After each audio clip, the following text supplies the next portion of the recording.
Hello and welcome to the next video of differential equation. और यहाँ पे बच्चे हम बात करेंगे एग्जैक्ट डिफरेंशियल इक्वेशन की। ऑलरेडी जो पुराने वीडियोस थे आई होप आप लोगों ने एंजॉय किए होंगे, सो लाइक शेयर जरूर करिएगा और चैनल को जरूर सब्सक्राइब करिए। स्टार्ट करते हैं बेटा, एग्जैक्ट डिफरेंशियल इक्वेशन एग्जैक्टली होती क्या है और किस तरीके से हम उस पर वर्क कर सकते हैं। देखो बच्चे, जब भी डिफरेंशियल इक्वेशन की बात करते हैं तो उसमें सबसे इंपॉर्टेंट कौन सा होता है बेटा? एग्जैक्ट। और इसके बहुत सारे फॉर्मेट में, बट इसमें सबसे जो बेसिक फॉर्मेट है उससे हम शुरू करेंगे बेटा, ठीक है। इसमें बहुत सारे केसेस होते हैं बट बेसिक फॉर्मेट के साथ हम शुरू करेंगे। What is the basic format जो डिफरेंशियल इक्वेशन हमें देखते ही पता चल जाएगा।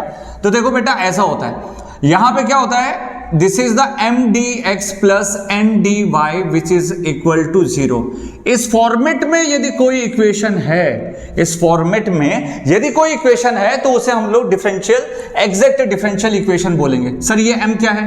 एम और n ये दोनों ही किसके फंक्शन हैं? x के फंक्शन या फिर हो सकते हैं y के फंक्शन, या दोनों का मिक्स करके भी फंक्शन हो सकता है। Got it. अब आइए बच्चे इस पे, जब ऐसी चीज आ जाती है तो इसमें दो स्टेप फॉलो करने पड़ेंगे। स्टेप नंबर 1, पहले आपको यह चेक करना है एग्जैक्ट की कंडीशन वैलिड है या नहीं है। इसको कई जगह क्या लिखा जाता है? कंडीशन ऑफ एग्जैक्टनेस, ठीक है। कैसे चेक करेंगे? चलिए, इसका बड़ा सिंपल सा तरीका है। पहले आप बेटा फाइंड करिए del M upon del y, दूसरी जगह फाइंड करिए बेटा del N upon del x. Okay, यदि दोनों की वैल्यू बराबर आ जाती है तो आप बोलोगे कि एग्जैक्ट की कंडीशन सेटिस्फाइड है। तो exact condition is satisfied, exact condition is satisfied. Basic बस आपको ये लिखना है। क्लियर बच्चे? अब यहां से समझिए, जब ये कंडीशन दोनों की सेम आ जाएगी, कैसे आई sir? Del M upon del y, मतलब m को y के रिस्पेक्ट में पार्शियल डिफरेंशिएट करना है और n को x के रिस्पेक्ट में पार्शियल डिफरेंशिएट करना है। Got it. तो m वैसे तो dx के पास में, पर याद रखने की ट्रिक क्या होगी सर कि मैं y के साथ में पार्शियल डिफरेंशिएट करूंगा, n को x के रिस्पेक्ट में पार्शियल डिफरेंशिएट करूंगा। आपका आंसर यहां पे बराबर आ गया तो बोल दोगे ये कंडीशन सेटिस्फाइड। सेकंड आते हैं, सेकंड आता है बेटा जनरल सॉल्यूशन। क्या आता है बच्चे? General solution. So what is the general solution? General solution same, simple, कोई दिक्कत नहीं है, सेम लिख दो, कोई चेंज नहीं। M d x plus n d y which is equal to 0 की जगह बस c लिख दो और यहां पे दो बेटा सांप बना दो, ठीक। अब यहां से एम डी एक्स क्या है बेटा? यहां पे ध्यान रखना, कुछ अलर्ट हो जाओ, y कांस्टेंट रहेगा। मतलब यहां पे x और y का जो भी कॉम्बिनेशन बनेगा वहां पे y क्या रहेगा? कांस्टेंट। और यहां पे नॉट x टर्म, मतलब कि कोई भी n की वैल्यू है। फॉर एन एग्जांपल, मान लो क्वेश्चन में आपने देखा और आपको n की जो वैल्यू आ रही है वो मान लीजिए कि इस तरीके से आ रही है, एक्स स्क्वायर प्लस वाई, ऐसे करके आ रही है। तो जब आप इस इंटीग्रेशन में पुटअप करोगे, तो इस इंटीग्रेशन में जब पुटअप करोगे तो कैसे पुटअप करोगे? एक्स का टर्म नहीं होना चाहिए। सो इस मतलब इस n की वैल्यू में एक्स का टर्म हटा दो, बचा कितना? वाई। तो यहां पे वाई डी वाई का इंटीग्रेशन करना पड़ेगा। Got it. Now come to next part. मान लो एक कैसे केस जो है वो ऐसा आता है, n is equal to x square multiplied by Y.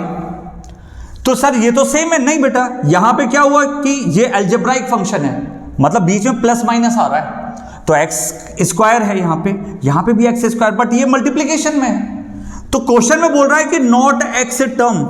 यदि मैं बोल दिया नॉट एक्स टर्म, इसका क्या अर्थ है कि मतलब x का कोई भी टर्म नहीं होना चाहिए। मतलब x के साथ में x तो गायब होगा, पर क्योंकि ये मल्टीप्लिकेशन में आ गया तो ये भी पूरा का पूरा आ जाएगा, तो 0 dy आ गया। एक और एग्जांपल लेके देखिए बेटा, एक और एग्जांपल। मान लो कि कहीं पे आया है n की वैल्यू कितनी है? e की पावर x प्लस वाई, ठीक है, ऐसे करके आ गया। तो जब मैं इसको पुट करूंगा तो इंटीग्रेशन n dy में क्या लिखोगे? सर x की वैल्यू 0 रख देते हैं। रख के देखो बाबू, आपको गलत 0 नंबर मिलेगा बेटा वहां पे। क्यों? क्योंकि x की वैल्यू 0 रखने को नहीं बोला है। x को कंटेन करने वाला जो टर्म है वो पूरा टर्म क्या हो जाता है? गायब हो जाता है। तो यहां पे x की वैल्यू 0 मत रखना, इसको कंटेन करने वाला पूरा टर्म गायब हो गया, तो कितना बचा? y dy। आई होप ये सब चीजें अंडरस्टैंड हो चुकी होगी। अब स्टार्ट करते हैं क्वेश्चन नंबर 1। तो बच्चों स्टार्ट करते हैं क्वेश्चन नंबर 1। बोर्ड पे आपको दिख रहा है भाई ये क्वेश्चन नंबर 1 जो है, क्या आप इसको वेरिएबल सेपरेबल से सॉल्व कर सकते हो? सर वेरिएबल सेपरेबल लगता कहां पे? वेरिएबल सेपरेबल में मतलब पूरे y के फंक्शन अलग करो एक साथ और dy के पास ले जाओ, पूरे x के फंक्शन एक साथ करो और उसको dx के पास ले जाओ। क्या ऐसी कोई भी चीज देखने को मिल रही है? नहीं sir, it is not possible. Second चीज, होमोजीनियस भी पॉसिबल नहीं है। तो जो थर्ड इंपॉर्टेंट चीज बनती है that is nothing but a exact differential equation. So what is the exact differential equation? m dx plus n dy। सो मैं क्या करूंगा? क्रॉस मल्टीप्लाई करूंगा यहाँ पे, तो y प्लस 2 e की पावर y माइनस x, ठीक है, और यहां से कितना हो गया बेटा? dy, which is equal to कितना हो गया? y प्लस 1 और यहां से कितना हो गया? dx। बेटा क्या करना है? m dx plus n dy के फॉर्मेट में, तो मैं क्या करा? y प्लस 1 dx माइनस, इसको इधर लेके आओ, ठीक है, एक साइड लेके आए, y प्लस 2 e की पावर y माइनस x, और ये बाहर कितना आ गया बेटा? dy is equal to 0। तो what is the value of m? Sir m is y plus 1। What is the value of n? Minus के साथ लेना, क्योंकि यहां पे बीच में क्या है? प्लस है बच्चे। तो यहां पे कितना आया? माइनस y प्लस 2 e की पावर y माइनस कितना हो गया बेटा? x, ठीक है। नाउ तो पहला स्टेप क्या बोलता है? Check for condition of exactness. Condition of exactness समझ में आया क्या बच्चे? चलो, कंडीशन ऑफ एग्जैक्टनेस चेक करने के लिए बेटा बहुत सिंपल है, आपको पहले del M upon del Y check करना है। So what is the del M upon del Y? You can check here, del M upon del Y del N upon del X के बराबर होना चाहिए। तो del M upon del Y की यदि हम बात करेंगे बच्चे, तो यहां पे m को y के रिस्पेक्ट में डिफरेंशिएट करना है, तो y का डिफरेंशिएशन 1 और 1 का डिफरेंशिएशन 0। सेकेंड चीज, डेल एन अपॉन कितना कर सकते हो? Del X. बेटा ये तो पूरा y का फंक्शन है ना, ये तो पूरा गायब हो गया, तो माइनस तो बाहर है ना, और यहां पे ये x है, तो माइनस ऑफ x का डिफरेंशिएशन 1 बना, क्योंकि मैं किसके रिस्पेक्ट में कर रहा हूं? x। तो y जो रहेगा वो बच्चे कितना हो गया? 0 हो गया। क्या दोनों की वैल्यू बराबर आ रही है? Yes sir, minus of minus 1 plus 1, तो both are equal, so we can proceed for the general solution. तो what is the general solution? GS same लिख दो, कुछ चेंज नहीं करना है। ये वाली जो मेन इक्वेशन थी ना, जो आपने चेंज करके बनाई है, कितनी है बेटा? y plus 1 dx minus y plus 2 e की power y minus x। Got it? और यहां से कितना हो गया बेटा? dy equal to c। Now look at here, दोनों जगह बेटा मैंने सांप लगा दिया, बट यहां पे क्या होता है बेटा? y जो वैल्यू है वो कांस्टेंट होता है, और यहां पे क्या होता है? Not x term. सर ये कुछ सुना सुना सा लग रहा है, पर कैसे लग रहा है? आप यहां पे बच्चे क्या कर दो? x को गायब कर दो, x को कंटेन करने वाला जो भी फंक्शन होगा ना वो गायब हो जाएगा। तो आप क्या करोगे? इस तरीके से। अब आ जाओ, y कांस्टेंट है, तो सर मैं क्या करूंगा? इंटीग्रेशन ले लूंगा। सो y का इंटीग्रेशन कितना हो जाएगा? y²/2। बस यहीं पे आपका काम खराब, आपको मिल गए 0 नंबर। क्यों बेटा?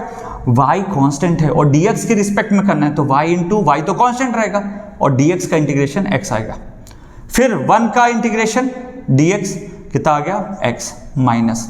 बेटा यहां पे क्या हुआ? यहां पे कुछ चीज चेंज हो गई। कैसे सर? ये जो y प्लस 2 है वो तो बेटा क्या है? u बन गया। आइलेट रूल से लगाना है, आप लोग को एक वीडियो में ऑलरेडी मैंने आइलेट में अच्छे से पढ़ा चुका हूं, वहां पे चेक कर लेना, ठीक है। और ये क्या है बेटा? v। So what is the formula बेटा? u v integration u v1 minus u v1 dash लगा के इंटीग्रेशन, सिंपल। या फिर इसको एक्सटेंडेड में यूज कर सकते हो, u v1 minus u dash v2 plus u double dash v3 and so on. Got it?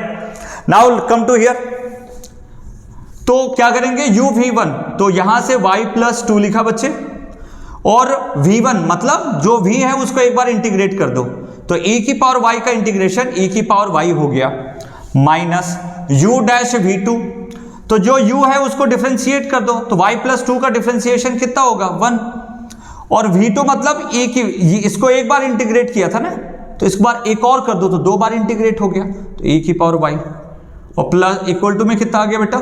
c आ गया। तो सिंप्लीफाई कर दो बेटा, yx plus x minus, you can take the e की power y common, okay, you can take the e की power y common, तो अंदर y प्लस 2 माइनस 1, तो y प्लस कितना बच गया? 1 बन जाएगा, और इक्वल टू कितना आ गया बेटा? c आ गया। So that is your final solution. I hope you have enjoyed. Like और शेयर जरूर करिए and subscribe to the channel. Thank you so much, bye bye.